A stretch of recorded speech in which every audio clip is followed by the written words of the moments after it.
হলেন, সমাজের দ্বারা আক্রান্ত হলেন, রাষ্ট্রের দ্বারা আক্রান্ত হলেন। ঈমান আনলে পরে পারিবারিক বাধা আসে, সামাজিক বাধা আসে, রাষ্ট্রীয় বাধা আসে, ধনাঢ্য শ্রেণীর বাধা আসে।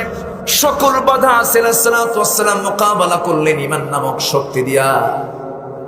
আসিয়াকে ইমরাতে ফিরাউন, সে বলে ফেললো, ফিরাউন বলে ফেললো, আসিয়া শুনলাম তুমি নাকি মুসার দিন গ্রহণ করেছ। সঙ্গে সঙ্গে আসিয়া বলছেন, আমার স্বামী ফিরাউন, আপনি বলতে ভুল করেছেন, মুসার তো দিন না, দিনটা কার? ইন্নাদ দীন ইনদাল্লাহিল ইসলাম। সঙ্গে সঙ্গে ফিরাউন বলছে, আল্লাহকেও মানি না, মুসাকেও মানি না, এগুলো সব ছেড়ে দাও। আমার এই মিশরের জনপদে আমি ছাড়া কোনো রব, আমি ছাড়া কোনো আইন নাই, আইনদাতা নাই, আমি ছাড়া কোনো বিধানদাতা নাই। আসিয়া বলছে, স্বামী আমি আপনাকে সম্মান করি, রেসপেক্ট করি, তবে একটা কথা আমি আপনাকে বলে দিচ্ছি, ঈমান নামক যে সম্পদটা আমি হাসিল করেছি, হাসতে হাসতে দুনিয়া থেকে বিদায় নেব, কিন্তু ঈমান থেকে এক চুল পরিমাণ নড়ব না। জোরে বলি সুবহানাল্লাহ। ঈমান নামক সম্পদ আমি ছাড়বো না। এবার ফিরআউন বলছে, আসিয়া আমি তোমাকে কি সম্মান দিলাম না? আমি তোমাকে ফার্স্ট লেডি করেছি, এই মিশরের জনপদের তুমি হলো সেকেন্ড ম্যান, তুমি হলে আমার পরে, তোমার দাম, এত বড় সম্মানজনক চেয়ার আমি তোমাকে দিয়ে দিলাম। ইসলাম যদি না ছেড়ে দাও, ঈমানটা যদি না ছেড়ে দাও, আমি তোমাকে দুনিয়া থেকে বিদায় করে দেব, করাত নিয়ে আসবো, জাল্লাদ নিয়ে আসবো। আসিয়া বলছেন, আমার স্বামী আমি আপনাকে সম্মান রেখেই বলি, আপনি আমার প্রতি অত্যাচার যত বাড়াবেন, আমার ঈমান তত পাকা হয়ে যাবে। জোরে বলি সুবহানাল্লাহ। পুরুষ না মহিলা? পুরুষ না মহিলা? আমার নবীর এক সাহাবী ছিলেন মহিলা, সুমাইয়া। আল্লাহু আকবার।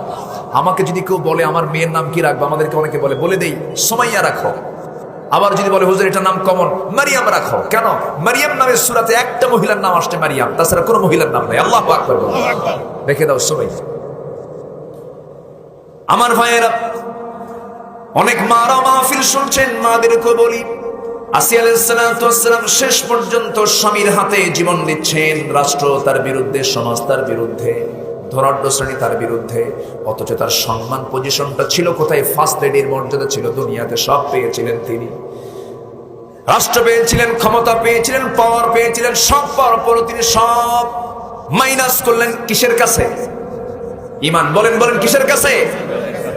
ঈমানটাকে রক্ষা করতে গিয়ে সব ছেড়ে দিলেন। কিন্তু মুনাফিকরা তা পারে না। মুনাফিকরা দুনিয়াও চায়, ঈমানও চায়। আছে না নাই? আছে না নাই? আসিয়া আলাইহিস সালাম শেষ পর্যন্ত কি করলেন? অত্যাচারের সম্মুখীন হয়ে গেলেন।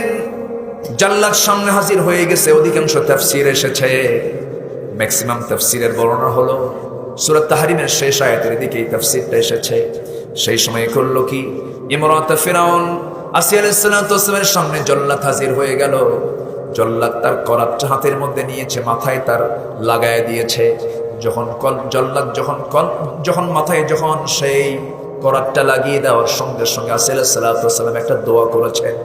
সেই দোয়া করেছেন তিনি কত আগে। তিনি হলেন মুসার উম্মত, তার কিতাব হলো তাওরাত। অথচ তার দোয়াটা আল্লাহ রাব্বুল আলামিন কোরআনে কারীমের মধ্যে সূরা তাহরিমে স্থান করে দিয়েছেন। কি দোয়াটা তিনি করেছেন? সেই দোয়াটা হলো, রব্বি বিনিলি ইনদাকা বাইতান ফিল জান্নাতি ওয়া নাজ্জিনি মিন ফিরআউনা ওয়া আমালিহি। আয় আল্লাহ তাআলা, তুমি আমার জন্য বানিয়ে দাও তোমার কাছে ইনদাকা বাইতান ফিল জান্নাহ। ইনদাকা মানে তোমার কাছে, ও আল্লাহ তোমার কাছে মানে তোমার যার শাজিমটা আছে, সে আর শাজিমের সাথে বাইতান একটা ঘর, ছোট্ট একটা ঘর তুমি আমাকে দিবা, কিন্তু তোমার কাছে যেন সেই ঘরটা হয়। জোরে কোন সুবহানাল্লাহ। আল্লাহকে কত কাছে টানলে পরে এই ধরনের দোয়াটা হয়। তুমি আমাকে সেই ঘরটা দিবা। ওয়ানাজ্জিনি মিন ফিরাউন, ফিরাউনের অনিষ্ট থেকে তুমি আল্লাহ আমাকে বাঁচায় দিবা, এবং তার দুষ্কর্ম থেকে তুমি আমাকে বাঁচায় দিবা। হাসতে হাসতে তিনি দুনিয়া থেকে বিদায় নিয়ে নিলেন, কিন্তু তিনি তার ঈমানটাকে পরাজিত করলেন না। ঈমানটাকে তিনি বিজয়ী করে গোটা দুনিয়ার সমস্ত মুসলমান নরনারীকে জানিয়ে দিল, দুনিয়ার মুসলমান নরনারীরা ঈমানটাকে যত্ন করতে গিয়ে হাসতে হাসতে আল্লাহর পথে জীবন দিতে হয়। যেরকম সুবহানাল্লাহ। আমার ভাইয়েরা, ওয়া আমিলুস সালিহাত, নেক আমল, ঈমানদারদের 7টা গুণ। নাম্বার 1 হলো নামাজ দিয়ে শুরু। والذين هم على صلاتهم والذين هم ওয়াল্লা